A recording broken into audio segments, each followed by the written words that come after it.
Howdy y'all, Fuzzy Biker here. We are somewhere in the Sandhills of Nebraska, just south of Valentine, maybe 15 or 20 miles.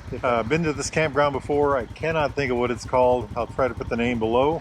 A hot rod Himalayan is just running like a dream. We've got over 10,000 miles, I think it's 10,200 or something like that on it. Absolutely needs the washing, doesn't it? Thing ran like a charm today. I don't know if you can hear the roaring of the wind. I hope that's not interfering too bad. So this campground is, I've been here before, like I said. It's pretty isolated, hard to get to, well, hard to find, let's put it that way. There's a big old lake out here, and that's one of the things about the Sandhills, is there's actually just a whole mass of, this is a bigger one, but of lakes and ponds and things like that. Back in the beginning of modern time, written history, out here, a whole mess of cattle got loose in the winter, big storm, and a mess of cowboys got together, and I think it was something like 2,000 cattle from different ranches disappeared. So this mess of cowboys got together to find those cows, and they came back with 6,000 cows, six or 8,000, just a whole mess more. And what had happened is over the decades, cows had disappeared into the sandhills, never to be seen again, and they were so rural and so unexplored yet at that time. You know, farmers just thought they died, you know. And these cows had bred, and the sandhills were such an ideal place for cows, for cattle, that they had just flourished out there. So they found all these cows. They got more into the cattle ranching. At one point, more cattle was produced out here than anywhere else in the world. So maybe that might be true today. I'm not sure about that, but back at some point or another, I found a couple of monuments that proclaim that to be true. Anyway, we're going to try the new Klaus Nature mat today. We're going to put the Klaus Nature tent up, and then this mat that I got in a roll. Then we'll have some. We'll get our camp set up, and we'll go do something. Catch you in a bit. Wahoo! Take a look at that. That's my whole sleep system. That's my tent, my sleeping bag, and my new mat that we haven't used yet. Alrighty, let's see what we can do with this thing. This is my sleeping mat. Unbuckle. Now here we go. The idea with these is that you open this up, and look at that. Can y'all hear that? It's filling itself with air. So basically it's a big piece of foam wrapped in an airtight bag, and there it is filling up. So I did not bring an air pump with me. Clost Nature, C-L-O-S-T Nature. So this is kind of an interesting mat. I found that they had them. I went to their website. They had kind of conflicting information, but this is the one I wanted. I found, you know, they had a couple different shapes. One with a pillow attached, all that neat stuff, but this is the one I wanted. They have an 1.5 inch, a 2 inch, and a 3 inch. I wanted the 3 inch, and I wanted this particular shape. And it was supposed to come with a bag. You're supposed to roll it up 28 inches wide, roll it up, and then fit it in this bag. Well, I got it off Amazon, and everything was right except for the bag. And the directions on the box say you're supposed to fold it in half and then roll it up. Well, I didn't want that. I didn't want a 16-inch diameter thing that I had to tie to the back of my bike. I wanted it this way, you know, the 6-inch or 8-inch in diameter by 28 wide. And so I paid $40 for it. I thought, well, you know what? I'm just going to deal with it. I'll get myself a different bag on my own. So I filled it with air. You close this. You're supposed to let it sit for several minutes, and then you close this up. It's a two-part valve. If I open it all the way, it lets air out. If I open it like this, I can blow into it. And in air, it's a one-way valve. Now, okay, that's actually firmer than it was at home. And what I will do now is get the old sleeping bag out, the Malamute sleeping bag, put that all in the tent, let it kind of sit there and mellow, right? So here's the Klaus Nature tent that I've got. This is the two-man version. There's an old version and a new version. This is the newer version. It's got the awning that goes all the way to the ground. The first time I used this tent, it rained. I got it set up, very first time, and it actually rained. So it is a good rain tent. I've been in the rain several times with it. Works pretty good. It's I've got it all staked out all the way around because it's windy. So it's a freestanding tent. You can, you know, put it up then move it around before you have the awning on it, and then get it in the spot you want it. I put the cover on it, and then I went in and staked it down. The reason I staked it down is it's pretty windy here. I don't know if y'all can hear that or maybe see it over yonder, but the water, you know, we're in the Sandhills of Nebraska and the wind is just a-blowing. Okay, y'all, I'm going to give you the tour of the tent here. That is home sweet home. I've got this half zipped open. There's no bugs here, so I don't have to worry about it. So the mat's laying there. I got the sleeping bag opened up there. It can air out a little bit. This is the soft stuff that was the packaging. So I'll use that as a pillow. And that's going to be the whole kit and caboodle right there. I'll get my bag of you know, essentials that I use for living in a tent, and I'll put them in here also. I'll put my shoes in here tonight. I don't leave my shoes out because you don't want spiders or snakes or anything like that. And I'll probably put my jacket in here tonight. I almost forgot to show you guys this. This is my Moon Lance chair. Got this off Amazon also, 30 bucks. Moon Lance. There's a lot of chairs made like it. This one I've had for, well, all summer. I've used it 25, 30 times. And it works great. Very comfortable, durable so far, and for 30 bucks, I just can't beat it. Good chair, good chair. Howdy y'all, Fuzzy Biker here, rolling down the road here. it's I don't know, 7:30ish, and about 5 or 6 miles back, hit a raccoon. I was in 6th gear. I did not hit him with my tires, actually hit him with my, I felt the foot peg go up, but check this out, the shifter should be over here somewhere. Just bent it right around. And you know, if you have a cast shifter, two things can happen. One is it can break off, and the other thing is it's strong enough it just holds itself in place. Well, this is a stamped steel one, so I'll be able to bend that back, thank goodness. Can y'all see that? There's the shifter. Look at that. I got a tool in the under the seat so I can get it off if I have to. But Wahoo, huh? Hey, Fuzzy here. Look at that, isn't that beautiful? We are at the base of the tower. I do see a problem with the tower. And I think I want to go up here and make sure. Wow, look at this view. I'm sorry about the wind noise on the camera. Huh. Check this out. Isn't that just gorgeous? So this was built by the CCC, so probably in the 30s. And look at this. Holy moly. My campground is way beyond that somewhere. You can just really see the makeup of the sand dunes. The grass. Wow. Amazing. I'm out of breath because I'm old and fat. Check this out. More lakes. You can see little lakes everywhere. So the problem that I saw from below is we want to go up there, and there's the end of the staircase right there. I have to get to that in order to get up there, so there is no more staircase. So this is as high as we can go, unfortunately, or maybe it's fortunate, I don't know. But wow, look at this. Oh my gosh, this is amazing.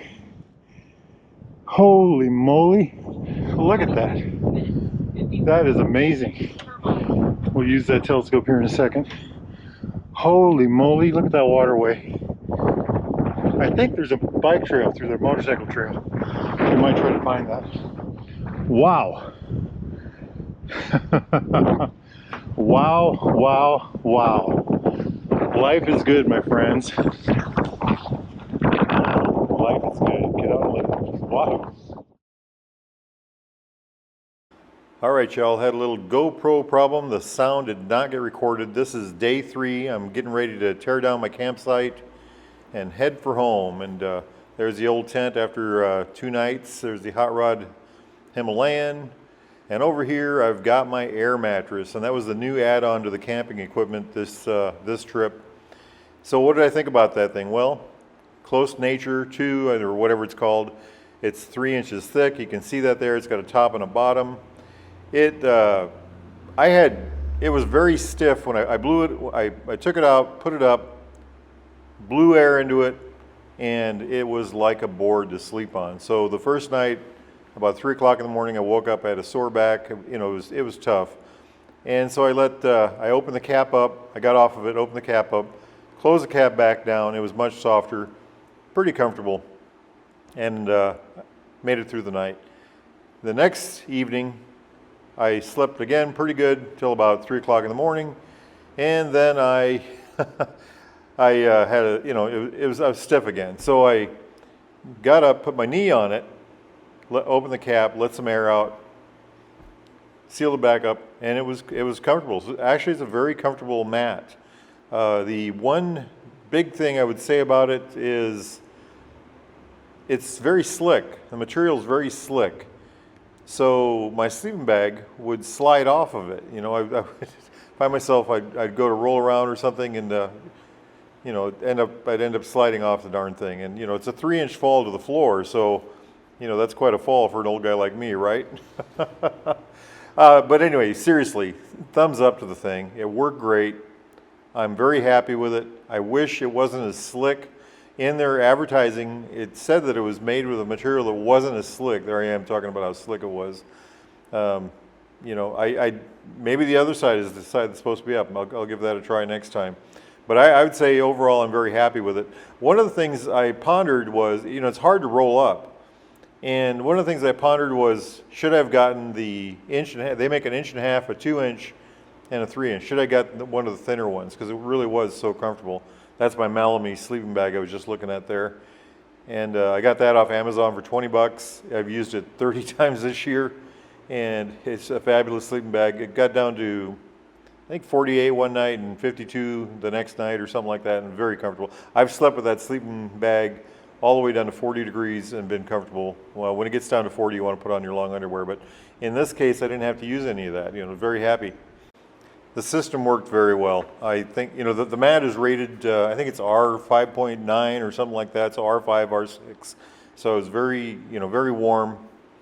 It was a good ad, and I think it would be a good winter sleeping mat for sure. My last one was 1.5 inches thick, and it was full of air, and it worked really well, but again, it just wasn't comfortable on it. That's my Moonlance chair right there. I've used that. It's a good product. 30 bucks again on Amazon for $30. Very good. Over there's the Hot Rod Klaus Nature tent. Okay, I'm going to go ahead and pack all this stuff up, and I'll load it on the old motorcycle, and we'll get a look at how I decided to run it home. The system works very well. I was very happy with everything. And it also packs up very well for the motorcycle. All right, so again, this is voiceover because the microphone had failed. Okay, there's the whole system, the back box. That box is the best thing I ever added. Look at that, my chair's in there, my gloves are on top, my helmet wipes. Everything I need is in that box. As I ride, you know, I've got my food and snacks on the one side. Check that out. I put the sleeping mat on top this time. I just wanted to see how that would work. There's my tent and my sleeping bag in that bag right there. Sleeping mat on the top again, like I said. I've got, in the box, I've got all my food and stuff like that. Oh, I put the sleeping mat on top of the box so I could put my coat on top of the camping gear if I needed to. I wanted to have that flexibility. So that's that system. I want to get bags. I'm in a big dilemma on whether I should get the hard bags or whether I want soft bags. If I get hard bags, I can use them and then take them off when I want to go out in the rough stuff. But what if I want to carry stuff into the rough stuff, you know, to go camping or something like that? That would be a case for good soft bags. So I'm torn, you know. And I haven't also found some soft bags that I would like to have yet. So at this part, I'm starting to talk about the Sandhills of Nebraska are just absolutely gorgeous. They're an amazing place. The biodiversity is fabulous. You know, everything about this area is. Let's just start with the geology. You know, the sand itself. Where did it come from? You know, well, apparently it came from the Rocky Mountains. As the mountains, you know, the granite ground to dust, it blew over to Nebraska. What did it cover? What's the dust sitting on? How much dust is there? How much of this is? How much sand is there? You know, I've literally driven the whole breadth and girth of the Sandhills. And the hills are much greater in the west, closest to the Rocky. and they kind of taper off all the way to the east, till they're just about nothing. And there's just so much just in the geology, the ponds, the systems, the places where the Ogallala waters comes up through the bottom, all that neat stuff. And then there's the plants, the grass, why aren't the trees growing there, things like that. There's just a whole area of study here to be, had. And not to mention the wildlife, the coyotes must be the king animal out there, the predator. There's deer, I saw a mule deer that morning, the morning I shot this video. I heard coyotes singing all over, there were packs of coyotes, and like I said, this place is rodent rich, and coyotes love rodents, so, and there's no other predator other than the coyote. I think that's the apex predator in this environment.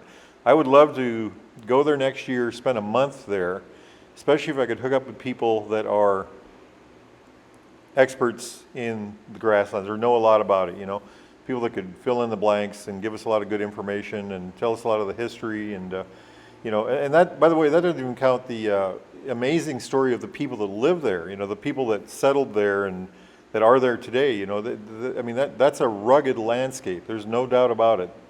To survive there even in these modern times would take some fortitude. It's really quite amazing. And then another big amazement that I had was looking up. I went out in the middle of the night, looked up at the stars, and the Milky Way truly is milky. I grew up in the Philippines and I lived in a remote island, and I remember that from there. I haven't seen that since then, until I've been back, here to the middle of Nebraska in the Sandhills. You look up and the Milky Way is vast and wide and literally milky. It's called the Milky Way for a good reason. Just an amazing